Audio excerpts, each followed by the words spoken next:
반갑습니다. 오늘도 여러분들의 성공적인 배팅 라이프를 위해 불철주야 분석하는 분석의신입니다.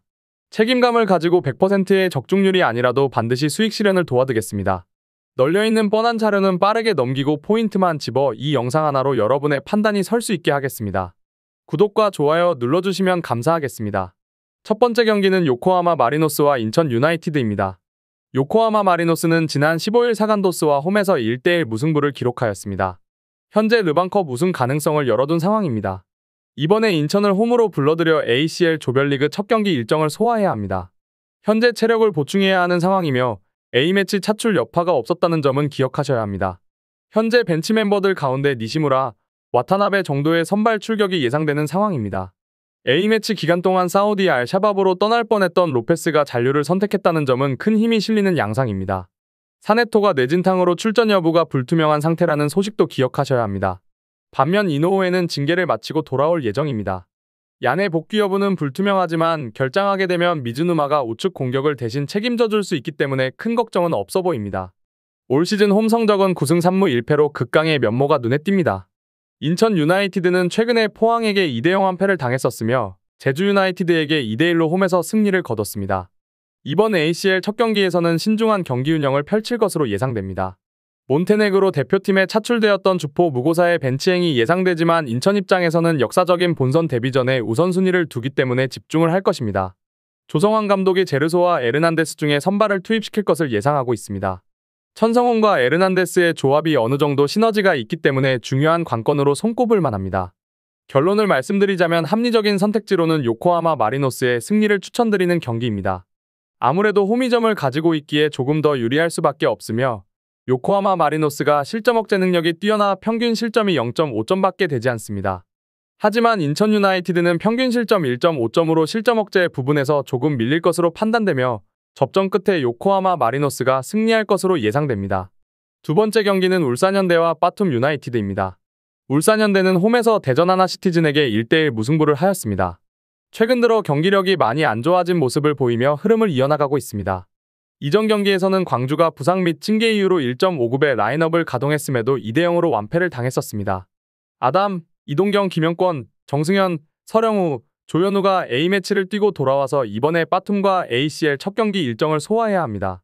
2연속 벤치를 지켰던 조현우의 출전에는 문제가 없어 보이지만 나머지 선수들은 bench 가능성이 있습니다. 엄원상의 이탈로 최근 부진한 루빅손의 부활이 기대되는 관건입니다. 올 시즌 내내 존재감이 없었던 아타로와 보야니치도 반드시 제 몫을 해줘야 합니다. 빠툼 유나이티드는 지난 시즌 태국 리그 9위로 추락했음에도 불구하고 ACL이 춘추제로 변경됨에 따라 지난 시즌 준우승팀 자격으로 ACL 플레이오프에 참가했습니다.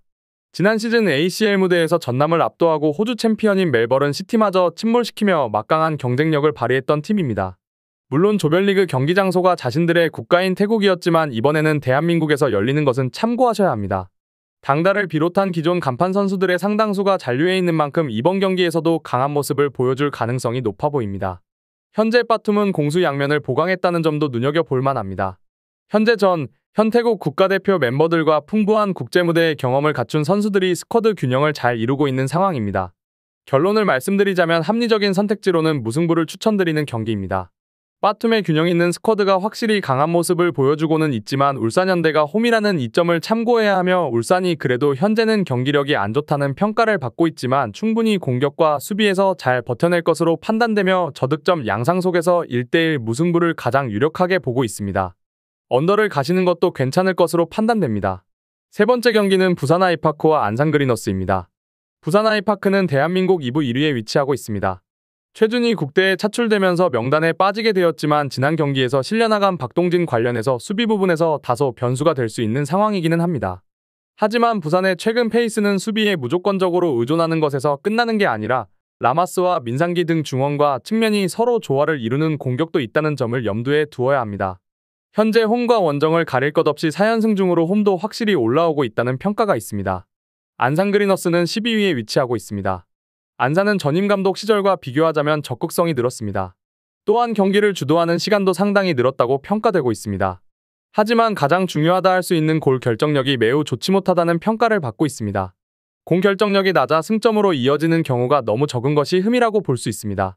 공격진들이 단체로 부진에 빠지면서 유효 슈팅을 날리고도 패배하는 경기가 나오고 있는 상황입니다. 부산 아이파크를 상대로 생각한다면 이번 경기에서도 득점이 잘 나올 것이라는 판단이 쓰지 않는 만큼 힘든 경기라고 할 수 있겠습니다. 결론을 말씀드리자면 부산 아이파크의 승리를 추천드립니다. 부산에 연승을 하고 있는 상황에서 안산 그리너스는 큰 적수가 될 것 같지는 않습니다.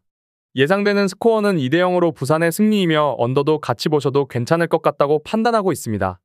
제가 지금 드리는 정보는 초안을 바탕으로 널려있는 뻔한 자료는 다 패스하고 간략하게 설명을 드린 것입니다. 추가적인 조합을 원하신다면 구독과 좋아요를 눌러주시면 감사하겠습니다. 더 다양한 경기에 대한 세부적인 분석과 결과를 궁금하시다면 영상 하단에 고정 댓글을 확인해주세요.